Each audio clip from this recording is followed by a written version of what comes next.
Welcome to the Deep Dive. Today we're tackling something almost everyone complains about at some point. A bad memory. But what if it's not fixed? What if there are, actual sophisticated ways to remember huge amounts of stuff? We're going to dive into some really powerful strategies backed by science that go way beyond, simple repetition. Yeah, it's fascinating, isn't it? Because this whole idea, this quest for a better memory, it's ancient. We're talking techniques from way back. And they're not just little tricks, They're more structured ways of thinking. Cognitive technologies, you could say. Okay, so most of us know the basics, right? Like acronyms, homes for the Great Lakes, or maybe little rhymes for dates.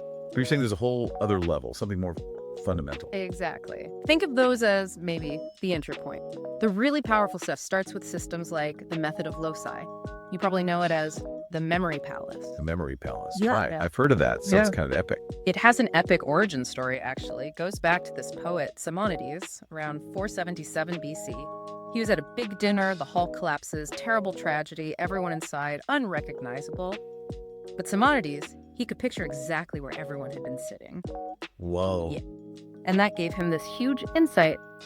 Our brains are amazing at remembering places, spatial memory. So he realized you could use familiar places, loci, to mentally store and organize information. Think of Greek orators memorizing massive speeches by mentally walking through their house, placing points along the way. Okay, that makes sense conceptually, but how does it actually work? Like, for me, wanting to remember, say, a presentation outline, is it just sticking notes on furniture in my head? Not exactly sticky notes, it's about transformation. You take abstract info, like a bullet point, and turn it into a really vivid, concrete image, something striking. And then you place that image somewhere specific in your mental space, your memory palace. Vivid image. How vivid are we talking? Oh, the weirder the better, usually. It taps into something called the picture superiority effect. We just remember pictures better than words. So don't just picture a carrot on your kitchen counter. Imagine, giant, furious carrots trying to batter down your front door. Make it bizarre, multi-sensory if you can. Have it interact with the location. That makes it stick. Giant angry carrots. Yeah. Got it. Okay. That's visual. But what if visualizing isn't someone's strong suit? Are there other systems, ones that maybe don't lean so heavily on the whole spatial thing? Absolutely. For things like ordered lists, maybe a shopping list or steps in a process, there's the peg system. No physical space needed here. You just have a pre-memorized list of pegs and you hook the new items onto them. Pegs, like mental code hooks. Kind of. A common one is the number rhyme system. 1 is a gun, 2 is a shoe, 3 is a tree, and so on. You memorize that list first. Then, if the first shopping item is milk, you imagine, say, shooting a carton of milk with your one gun. The big advantage here is random access. You can instantly recall, say, the 5th item without going through 1 to 4. Ah, okay. So you link the item to the pre-learned peg image. Makes sense. What about numbers, though? That seems like the ultimate challenge. Phone numbers, historical dates, pi. Right. Numbers are tricky because they're so abstract. For that, the gold standard is the major system. It's basically an encoding system. It translates numbers into consonant sounds.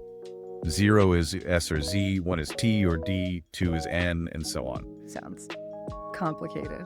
It takes a little practice up front, but it's incredibly powerful. You take the sounds for the digits, then you weave in vowels to make actual words. So the number 84, 8 is F or V, 4 is R, FR. You could make that fire or fork. Much easier to picture than 84. Okay, so you turn numbers into words you can visualize. Exactly. And you can combine this with other systems. You might encode a long number into several words using the major system, then place those word images into your memory palace. There are even advanced versions like PAO, person action object, where number chunks represent complex scenes like a 341379 becoming Frank Sinatra kicking a cape. It compresses a lot of data. Frank Sinatra kicking a cape. Okay, that's memorable. But this all sounds so clever, almost like a magic trick. Is there actual science backing this up? Does it really work? Oh, absolutely. It's not magic, it's cognitive science. These techniques work because of how our brains learn best. They force elaborative encoding. You're processing the information deeply, connecting it, making it meaningful, not just repeating it. And they use dual coding theory, engaging both the verbal and the visual processing parts of your brain. It's like hitting information with 2 channels instead of 1. So deeper processing using visuals. Yes. And get this, there's a study back in 2017 published in Neuron that took regular people, trained them in the method of loci for about 6 weeks. Their memory performance more than doubled. Doubled. Wow. But here's the kicker. Brain scans showed actual changes, neuroplasticity in action. Their brain's functional connectivity started reorganizing, looking more like the brains of, elite memory athletes. So the brain physically changes, adapts. That's incredible. It's not just a trick you're playing, you're actually retraining your brain. Okay, so if someone listening wants to start, which system should they pick? Memory Palace? Pegs? Major system? Sounds like a lot. Good question. It really depends on the task, For big, complex stuff, learning a language, studying for an exam, remembering a speech, the method of loci is probably your best bet because it provides structure. For simpler, ordered list shopping, maybe meeting agendas, the PEG system is quick and effective, especially with that random access. And anytime you're dealing with numbers, dates, formulas, phone numbers, you'll want the major system, likely combined with the memory palace for storage. Right, choose the tool for the job. Exactly. And the main takeaway really should be that memory is a skill. It's trainable. It's not something you're just stuck with. Start small, practice consistently so it becomes more automatic, and really focus on making those images distinct and engaging. That helps avoid confusing them later. So for everyone listening, maybe the takeaway is this. That incredible memory capacity, it's not out of reach. It's something you can build, just like any other skill. Absolutely. Think of it this way. This ancient art of memory, it's not some dusty relic.